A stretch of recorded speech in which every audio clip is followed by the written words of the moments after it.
Assalamualaikum warahmatullahi ta'ala wabarakatuh. Halo para siswa baru SMP. Kalian tentu patut bersyukur kepada Tuhan Yang Maha Esa. Karena kenapa? Karena kalian telah menyelesaikan pendidikan di sekolah dasar dan kini berada di bangku sekolah menengah. Saatnya kalian mewujudkan rasa syukur itu dengan semakin tekun beribadah serta rajin belajar, termasuk di pembelajaran pendidikan Pancasila ini atau pendidikan Pancasila dan Kewarganegaraan PPKN ini. Nah, inilah saatnya kalian menjadi pribadi yang lebih bijak serta lebih pembelajar dibanding sebelumnya. Oke, nah untuk pertemuan kali ini yaitu bab pertama, bab 1 di mata pelajaran pendidikan Pancasila kelas 7 SMP MTS, yaitu kurikulum baru ya. Nah, di bab 1 itu pembahasannya judul besarnya itu adalah tentang sejarah kelahiran Pancasila. Adapun subbab pembahasan kita hari ini yaitu tentang bagian A, latar sejarah lahirnya Pancasila. Nah, sebelum kepada pembahasan, alangkah lebih baiknya kita mengetahui apa saja sih peta konsep yang akan dibahas khusus di bab 1 ini. Dan insya Allah kita akan buatkan menjadi beberapa video ya. Artinya di sini ada subbab pertama tentang latar sejarah kelahiran Pancasila, yang kedua yaitu kelahiran Pancasila, yang ketiga adalah perumusan Pancasila, dan keempat adalah penetapan Pancasila. Nah, dari keempat ini insya Allah akan dibuatkan 4 video. Oke, nah dalam pembelajaran pertama ini ya, kalian akan diajak mengenal atau akan belajar bareng tentang yang pertama adalah masa sejarah awal, yang kedua masa kerajaan Nusantara, yang ketiga adalah masa penjajahan, dan yang keempat adalah masa kebangkitan nasional. Tentunya berkaitan dengan apa? Tentunya berkaitan dengan latar ya. Latar apa? Latar sejarah kelahiran Pancasila. Latar sejarah kelahiran Pancasila. Nah, jadi latar sejarah kelahiran Pancasila itu nanti kita akan dibahas bagaimana sih sejarah Pancasila di sejarah awal, lalu latar sejarah kelahiran Pancasila pada masa kerajaan Nusantara, lalu pada masa penjajahan, dan yang terakhir adalah masa kebangkitan nasional. Nah, sebelumnya dalam pembelajaran pertama PKN ini kita akan mengenal terlebih dahulu gitu ya mengenai burung Garuda. Burung Garuda yang dijadikan sebagai apa? Sebagai lambang negara Republik Indonesia. Nah, lambang inilah yang dijadikan sarana untuk mengenalkan Pancasila melalui perisai di dadanya. Kalian tahu perisai tersebut itu berisi apa? Berisi gambar bintang, lambang ketuhanan, rantai lambang apa? Kemanusiaan, pohon beringin, lambang persatuan, banteng, lambang kekayaan, dan padi kapas sebagai lambang keadilan sosial. Nah, coba amati pada gambar ini, apakah kalian pernah melihat burung Garuda seperti di gambar di ini? Ya, kalau belum atau kalaupun yang sudah, nah ini adalah gambar atau yang dijadikan sebagai lambang negara Indonesia ya, dengan simbol Pancasila di dadanya. Nah, Garuda ini adalah nama burung yang ada dalam cerita wayang. Jadi sekali lagi, Garuda ini adalah gambar burung atau nama burung ya. Gambar ini atau Garuda ini adalah nama burung yang ada dalam cerita wayang, di mana wayang itu merupakan suatu kesenian yang berasal dari Jawa. Lalu burung itu merupakan anak dewa yang menjadi tunggangan raja dalam melawan kejahatan. Di alam nyata, burung Garuda dalam cerita tersebut adalah burung apa? Burung Raja Wali atau burung elang besar. Jenis burung tersebut ya, atau jenis burung itu terbesar yang dapat terbang di angkasa. Jadi sekali lagi, Garuda ini adalah nama burung yang ada dalam cerita wayang. Nah, burung itu merupakan anak dewa yang menjadi tunggangan raja ketika melawan sebuah kejahatan ya. Nah, di alam nyata burung tersebut itu adalah burung raja wali atau burung elang besar. Nah, jenis burung terbesar yang dapat terbang di angkasa. Oke, nah kita akan bahas bagaimana latar sejarah kelahiran Pancasila.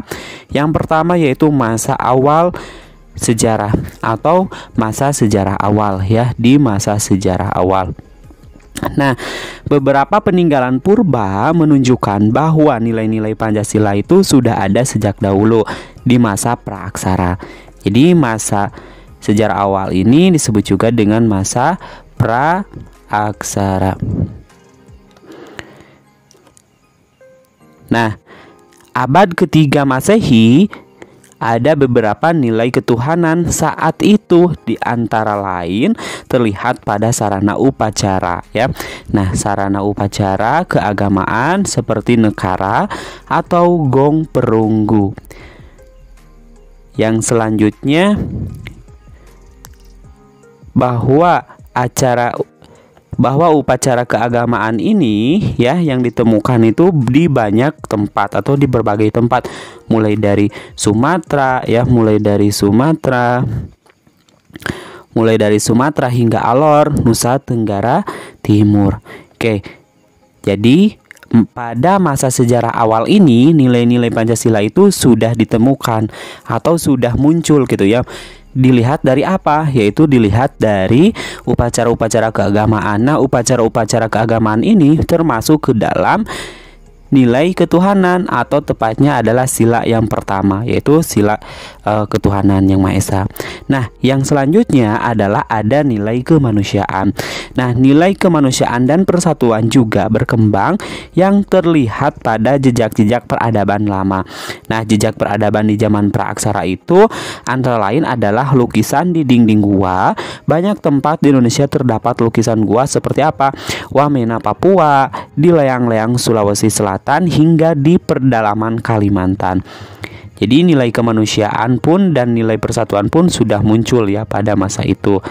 Nah, yang selanjutnya yaitu jejak peradaban lama yang mencerminkan nilai kemanusiaan juga terwujud dengan adanya patung-patung ya, dengan adanya patung-patung.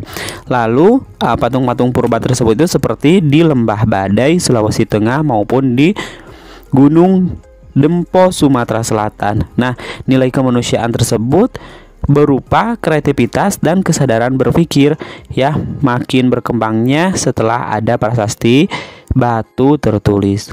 Lalu di sekitar abad kelima berdiri Kerajaan Tarumanegara di Jawa Barat. Nah, Kerajaan Kutai di Kalimantan Timur disusul juga Kerajaan Kalingga di Jawa Tengah. Lalu ada beberapa prasasti ya, prasasti baru yang bertulis dari zaman itu menunjukkan ketentraman yang menjadi penanda nilai-nilai persatuan hingga kerakyatan dan keadilan sosial masyarakat dalam keadaan damai dan juga makmur. Jadi intinya pada masa sejarah awal ini bahwasannya nilai-nilai Pancasila itu sudah muncul. Salah satunya adalah nilai ketuhanan, nilai kemanusiaan dan persatuan, lalu juga ada nilai persatuan hingga kerakyatan dan juga keadilan sosial. Oke, yang selanjutnya yaitu pada masa Kerajaan Nusantara. Nah, kemakmuran bangsa di Indonesia makin meningkat di akhir abad ke-7. Di Sumatera muncul kerajaan besar, yaitu apa? Yaitu Kerajaan Sriwijaya. Lalu disusul oleh Wangsa, Sanjaya, dan Sailendra di Jawa.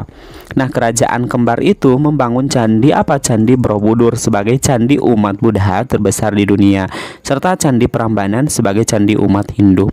Lalu candi-candi itu menunjukkan adanya nilai-nilai apa? Nilai-nilai ketuhanan, kemanusiaan, persatuan, kerakyatan, hingga keadilan sosial yang kuat. Oke, yang selanjutnya yaitu masa penjajahan. Nah, pada masa penjajahan ini makmurnya negeri ini mengandung orang-orang atau mengundang mengandung banyak kekayaan sehingga mengundang orang-orang asing datang dari Tiongkok, terus juga India, Arab, lalu Eropa. Nah, mula-mula mereka semua berdagang datang ke negara kita. Namun bangsa-bangsa Eropa kemudian mulai menjajah Nusantara. Nah, hal itu dilakukan oleh siapa? Yaitu oleh bangsa Portugis, Spanyol, Inggris, dan akhirnya Belanda yang menjajah selama sekitar 350 tahun. Nah, di Sumatera terjadi perlawanan oleh Sultan Iskandar Muda, Sultan Baharudin di Singamaraja, Singamaraja. Imam Bonjol dalam perang Padri. Nah, yang selanjutnya yaitu adanya perang laut besar-besaran yang dilakukan Sultan Babuloh di perairan Maluku dan Papua. Hang Tuah di Selat Malaka, juga Sultan Hasanuddin di Laut Sulawesi dan Laut Jawa. Dengan nilai ketuhanan yang kuat, maka para pahlawan pun berjuang untuk menegakkan nilai-nilai kemanusiaan dan juga nilai-nilai kepersatuan ya. Jadi nilai ketuhanan dan juga nilai persatuan kemanusiaan pun sudah muncul pada masa penjajahan ini, yang dilakukan untuk apa? Untuk melawan mereka ya, untuk melawan para penjajah. Oke, yang selanjutnya yaitu masa kebangkitan nasional. Nah, pada tahun 1942 Jepang datang dan menggantikan Belanda sebagai penjajah. Bangsa Indonesia harus berjuang lebih keras untuk merdeka. Berjuang untuk merdeka berarti menegakkan nilai kemanusiaan dan juga nilai persatuan. Semua itu menunjukkan bahwa nilai-nilai Pancasila memang berasal dari nilai-nilai bangsa yang sudah ada sejak zaman lama atau sejak dulu. Jadi dapat kita tarik kesimpulan bahwasanya dari masa-masa ini, yang mulai dari masa sejarah awal juga sampai ke masa kebangkitan nasional, sebetulnya nilai-nilai Pancasila itu sudah ada ya, dan dijadikan sebagai pedoman sampai sekarang ya, dijadikan pedoman hidup, sebagai petunjuk hidup gitu ya, seperti itu, atau dijadikan sebagai dasar negara kita. Oke, untuk pertemuan kali ini dicukupkan sampai di sini dulu, dan insya Allah nanti kita lanjutkan lagi pada video selanjutnya. Semoga bermanfaat. Kami akhiri. Assalamualaikum warahmatullahi wabarakatuh.